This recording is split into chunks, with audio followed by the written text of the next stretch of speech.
Ayun, good morning po. Morning sa inyong lahat mga sir, mga madam. Ako po yung nagbabalik ang inyong lingkod, Agent Joel, dito sa bayan ng Balungao, Pangasinan. So, reblog po ito. Kasi dati ko nang na-vlog to at least hanggang dyan na kuya. Ay, pati dito sa likod. Pati dito kasali. So, almost 2 years na yata to na na-vlog ko. Pero reblog ko ulit ngayon mga sir. So, 1.8 hectares. 1.8 hectares no kuya? 1.8 hectares. So, titled seller name. So, papasin natin yung title. At the same time, meron tong mangga. Alam ko noon binilang ko 16 pieces mango trees. So, along Barangay Road. So, before ang lahat, please like and share and subscribe sa aking munting channel, Mucha and Joel Lot Vlog. Paki-follow din po or paki-join ang aking lot listing group, Agent Joel Lot Listing Group. Ilalagay ko po dyan sa aking video. So, tara, tingnan na natin yung property na merong manggahan, pwedeng residential farm lot, at meron siyang rice land na along irrigation.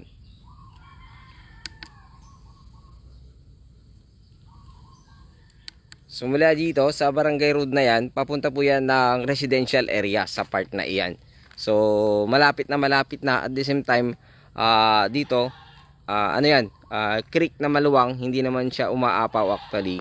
Pero hindi natin kondin kasi, pero mataas yung ginawang ano ba tawag doon, yung ginawang semento niya para hindi na umaapaw. Pero sa mga ilang taon na dito, hindi pa naman umaapaw ulit. So kasali itong kawayan. Ayan, kawayan po yan. So kung makikita nyo, kawayan, ayan, kawayan po yan. So itong part na ito, kasali pa yan. Pwede mo pang gawing residential or pwedeng gawing parking area. So dito sa bungad naman, dito sa part na ito, ayan yung bungad niya. So meron siyang santol sa harap, santol, tapos malaking milina. Ayan. So kung makikita ninyo, meron siyang mga sampalok. Ayan, sampalok po yan. I-zoom natin ng konti. Ayan, sampalok, at least acacia dito sa harap. Alam ko 16 mango trees to eh. 16 mango trees. At parang yung rice land niya around siguro nasa 1.4 or 1.5 hectares. Ganun. Kasi medyo maliit lang itong manggahan. Siguro around nasa 3,000 to 4,000 lang itong mango farm niya dito. Ayan, malalaki kasi yung mangga. So parang hindi siya makikita. Pero tansya ko nasa 3,000 to 4,000 lang yung part ng manggahan. So dito yung part ng area ang start din. So palabas po yun na papunta din ng ano, ng mga rice land. So ito na yung kanyang mga puno. Makikita po ninyo. So mas hindi pala siya maihipo 0.5 pag sa gimbal. Ayan, pero maliwanag yung kuha ng gimbal, kaya inaaral ko tong gimbal na gamitin mga sir. So ito, salamat ulit sa nagbigay, Sir Acer from Qatar. Ayan, salamat po sir sa gimbal. Salamat din po sa aking nagbigay ng drone nung bago-baguhan pa ako. Salamat po Ma'am Herminia at Sir Melo. Ayan, ang gaganda ng ano, tong mangga, yung dahon niya napakaganda. Malapit na itong pwedeng isprehan. So kung mabibili nyo to, maganda na siyang isprayan. So meron siyang 16, ito alam ko 16 eh. Bilangin ko ulit mamaya pagbalik natin. Tingnan lang natin yung pinakalikod. So dito sa part na ito, dito lang siya dumadaan, dito sa gilid. Kasi makapal ngayon yung pinaka dahon or pinakasanga ng ating mga mangga. Kasi malalaki itong mangga natin. Ito nga yung mangga nila. So ang lalaki. So makikita nyo, ayan. So dito sa part na ito, after ng mangga, rice land niya. So nasa around 1.5 hectares more or less talaga yung kanyang rice land mga sir. So ayan. So manggahan, bilangin natin mamaya. May malaking santol pa yata dun eh. So na-vlog ko na ito dati, ulitin ko. So kaya re-update tayo sa mga vlog natin ng mga nakalipas na taon. Napakaganda naman nito kasi meron siyang irrigation. Ito irrigation to eh, yung part na yan. Irrigation yan. Then meron din siyang irrigation road dyan. So So pagdating ng araw yan, masisimentohan din yan for sure. Yung irrigation road na yan.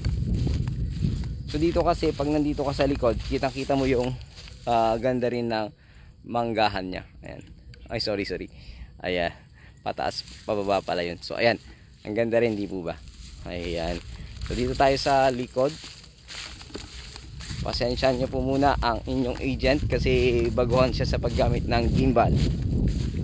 So salamat po sa mga sumusuporta at patuloy na nagtitiwala sa ating munting channel, Muchain Joel at Vlog, at sa inyong agent Joel.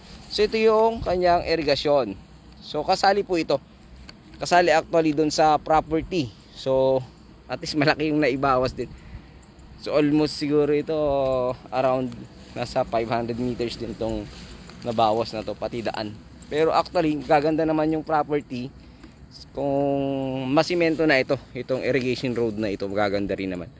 Sa ngayon medyo masukal. Ito yung dugtong ng irrigation. Ayan, dugtong ng irrigation papunta dito sa mga bahay. Ayan. So ito yung dugtong ng irrigation. Tapos palabas ulit yan ng Barangay Cemented Road. Ayan. So yun yung mga mangga andun sa dulo. Malapit lang pala dito pag dito siya diretso sa may irigasyon. So padiretso sa ito. Padiretso siyang ganon ito. Itong may pilapil na to, diretso siya. Padiretso doon. So papaliparan ko ng drone ulit kasi baka hindi niyo napanood noon doon sa video ko na una noon. Pero matagal na kasi 'yon. So yan muli, maraming salamat. Ulitin ko, ito ay 18,000 square meter, 1.8 hectares mahigit. So titled seller name 16 mango trees. Tapos along Barangay Road mayroon ding sumobra doon. So 3.6 million ito. 3.6 million. So sa CGT I think sagot nila, pero kausapin ko pa rin po yung seller natin. Mahirap pong magkamali. Kasi baka mamaya sa akin ipasagot yung capital gain tax. So ayun muli, maraming salamat mga sir, mga madam, sa patuloy na pagsuporta sa aking munting channel, Muchain Joel at Vlog. Ulitin ko, Balongo, Pangasinan ito. Meron siyang maliit na mango farm. Meron ding mga tanim na iba't ibang klase ng puno. Sampalok, santol, ayan. So mangga na 16. So along Barangay Cemented Road from Kabahayan, yan lang oh. Kabahayan na po yan.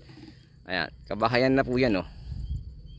So mga ilang metro, siguro nasa 300 meters more or less from residential area. So check ko kung ilang metro din mula doon sa part ng ating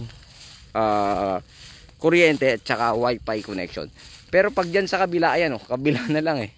Kaya lang mahirap na maglagay dyan kasi may creek yan na pagitan. Kaya mahirap naman kumuha siguro dyan ng kuryente papunta dito kasi ibang bayan na po yan. Bayan po yan ng Santa Maria at bayan po ito ng Balongaw. So ayun muli, at sana magustuhan nyo po ito, ang aking munting inaalok sa inyo, 18,000 square meter, 3.6 million. So tara, tanungin muna natin kung sagot yung capital gain tax para po maklaro na. Ayan, napakaganda ng ng mangga, yung dahon. Ganda ng dahon ng mangga. Ayan o. Ganda ng dahon niya ngayon.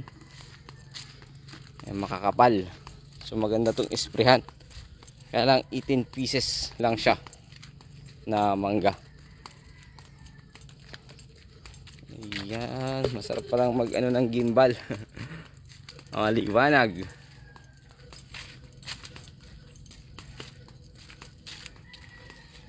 So yung dating akasya rito pinutol pala yung malaki. Kuya, sagot nila capital gain tax? Sagot na capital gain tax?